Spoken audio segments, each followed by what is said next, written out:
नमस्कार दोस्तों, आप सभी का मेरे चैनल पर एक बार फिर से स्वागत है। आज मैं आपके समक्ष प्रस्तुत करूंगी अहोई अष्टमी की व्रत कथा।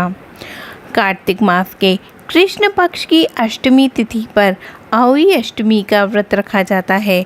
इस दिन महिलाएं विधि विधान से व्रत करती हैं और अहोई माता की पूजा करते हुए संतान की तरक्की और खुशहाली की कामना करती हैं। साथ ही अहोई अष्टमी व्रत का पाठ करना भी बहुत ही आवश्यक होता है। इसका पाठ करने से ही व्रत का संपूर्ण फल प्राप्त होता है।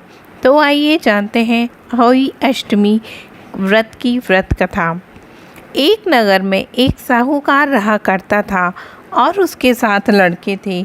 एक दिन उसकी स्त्री खदान में मिट्टी खोदने के लिए गई और जैसे ही उसने जाकर वहाँ कुदाली मारी, तभी बच्चे कुदाल की चोट से सदा के लिए सो गए।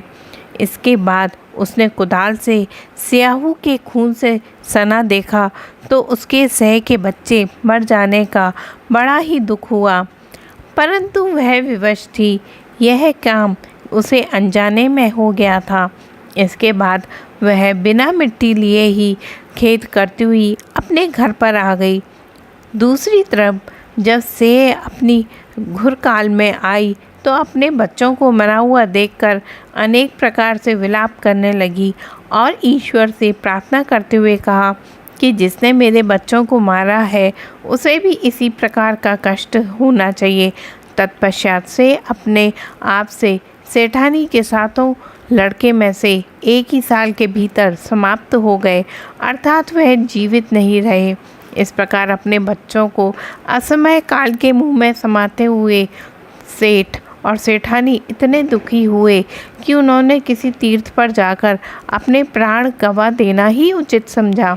इसके बाद वे घर छोड़कर पैदल ही किसी तीर्थ की ओर चल दिए और खाने की ओर कोई ध्यान न देकर जब तक उनमें शक्ति और साहस रहा तब तक वे चलते ही रहे, और जब वे पूर्णतः अशक्त हो गए, अंत में मूर्छित होकर गिर पड़े।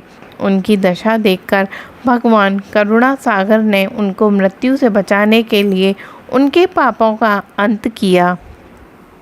और इसी अवसर में आकाशवाणी हुई कि हे सेठ, तेरी सेठानी ने मिट्टी खोदते समय ध्यान न देकर से के बच्चों को मार दिया, अतः इस कारण तुम्हें बच्चों का दुख देखना पड़ा।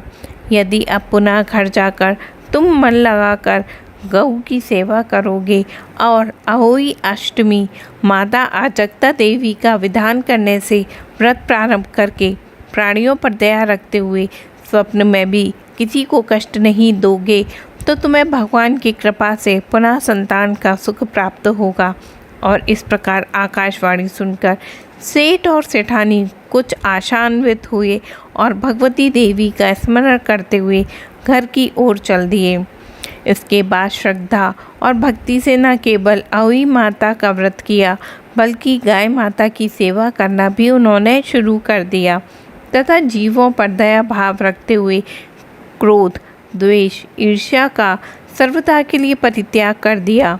और ऐसा करने से भगवान की कृपा से वे सेठ और सेठानी 7 पुत्र वाले होकर अगिनत पौत्र सहित संसार में नाना प्रकार के सुखों को भोग कर स्वर्ग को प्राप्त हुए। और इस तरह से अहोई अष्टमी की यह व्रत कथा यहाँ पर समाप्त होती है। और अब हम जानेंगे पूजा विधि। सबसे पहले माँ को कोमल भाव से स्मरण करते हुए घर में गंगा जल का छिड़काव करें। दीवार पर अहोई माता बनाएं या उनकी तस्वीर या फिर मूर्ति से उनकी पूजा करें। फिर दीपक जलाएं, पुष्प अर्पित करें, धूप दें और मनोकामनाएं उनके समक्ष अपनी रखें। संध्या के समय जब तारे आसमान में दिखाई देने लगे तो उन्हें अर्घ दें।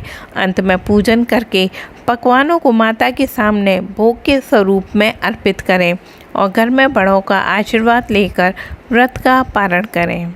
इस तरह से यह संपूर्ण जानकारी यहाँ पर समाप्त होती है।